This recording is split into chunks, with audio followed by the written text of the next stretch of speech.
Hey guys, Patriot Contraptions here, and today I just want to make a quick video showing you how to shift a John Deere 214, because this is one thing that I wasn't quite sure of when I got the tractor, and I thought if I'm not sure of it, somebody out there probably could use this information as well.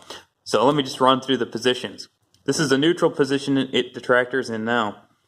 Now if I bring this little lock up and out of the way, this goes into first gear all the way over. Then if it comes out, this right here, halfway, is second gear. Then I drop it down.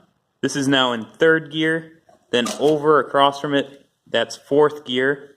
Then if I come back up and over, that's reverse right there, all the way at the top left. So, hope that helps you out. Just a quick revamp. You got first, second, third, fourth, and reverse. So, that's how you shift a John Deere 214. Hope this video helps a lot of you guys out there who are new to the tractor. So until next time, Patriot Contraptions signing out and hoping you have a fantastic day.